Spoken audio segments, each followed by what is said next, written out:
And therefore, I must maybe define myself. You should know that I am Jewish. Maybe you don't know it. But to me, to be Jewish is what? It's not exclusive. It's an opening.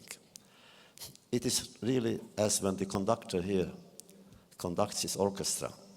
He offers the person to sing or to play a certain part, a certain tune. And I offer my memory to you. You should know something about what is there inside. But when I say that the Jew, the more Jewish he or she is, and the more universal is the message, I say that anyone else could say the same thing, whether as Protestant, Unitarian, Catholic, Buddhist, or even agnostic. We must be before we give.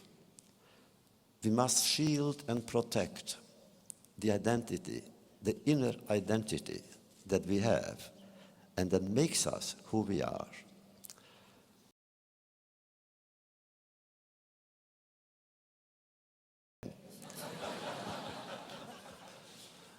Now, a story. A man is lost in the forest, and he tries to find the exit and cannot. It takes him hours, a night, a day, and he's still lost in the forest. On the third day, he notices that someone else is in the forest. He runs to him, and he says, I'm so glad to meet you.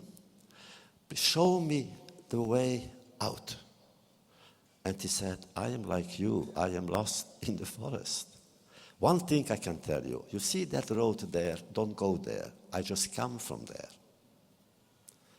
I belong to a generation that tells you that.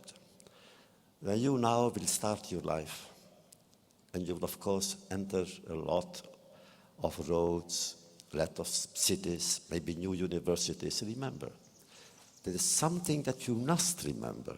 Don't go where I come from. The 20th century was one of the worst centuries in the history of humankind. Why? Because it was dominated by two fanaticisms. Political fanaticism, capital Moscow. Racist fanaticism, capital Berlin. And therefore, it has caused, that century has caused more deaths than any time before. What do we know now? A new threat is hanging upon us, and the name is fanaticism. We must do whatever we can to, first of all, unmask, second, to denounce, and of course, to oppose fanaticism wherever it is. What is fanaticism? Perversion. You can take a beautiful idea, like religion in the Middle Ages, but fanaticism can turn it into something which is anti-human, because a group of human beings decide that they know who is worthy of life, who is worthy of redemption. And today, fanaticism has reached even a lower point in its development. The fanatic who becomes a suicide murderer. That is a kind of atom bomb. The suicide murderer who becomes himself, in some cases herself, a weapon. They do not want simply to die. For that, they could simply jump into the ocean or under a bus. They want to kill innocent people, mainly, including children. And therefore, that is an option that you must resist in your own life. What else have we learned? That we are not alone in this world. God alone is alone. Human beings are not. We are here to be together with others. And I insist on the others. Which means, in some places, in some groups, They are suspicious of the other. Don't.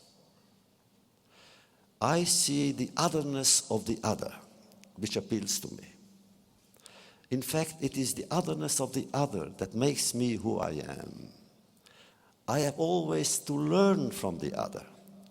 And the other is to me not an enemy, but a companion, an ally, and of course, in some cases of grace, a friend.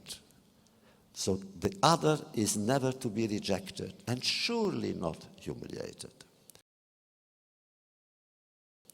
What else? I quoted the Bible, I continue because after all, that is my study, that's my upbringing. The greatest commandment to me in the Bible is not the 10 Commandments. First of all, it's too difficult to observe.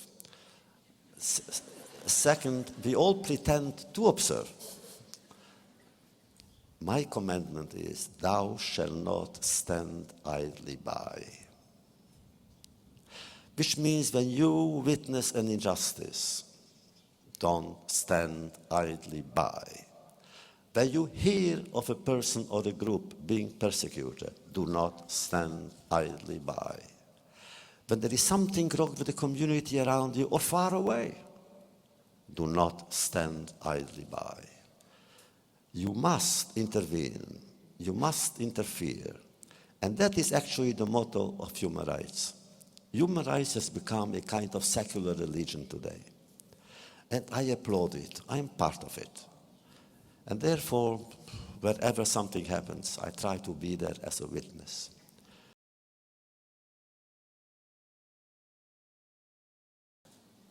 I want you to know, with all that I have gone through in life, I still have faith in humanity.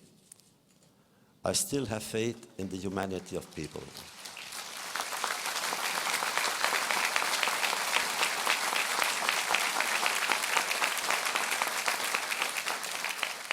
I have faith in language, although language was perverted by the enemy. I have faith in God, although I quarrel with him a lot of time. I don't know whether he feels upset or not, but I do. Why? Because I don't want to break the chain that links me to my parents and grandparents and theirs and theirs and theirs. And furthermore, I believe that a human being is any human being, of any community, any origin, any color. A human being is eternal. Any human being is a challenge. Any human being is worthy of my attention, of my love occasionally. And therefore, I say it to you, when you are now going into a world which is haunted, obsessed with so much violence, often so much despair. When you enter this world and you say the world is not good today, good, correct it.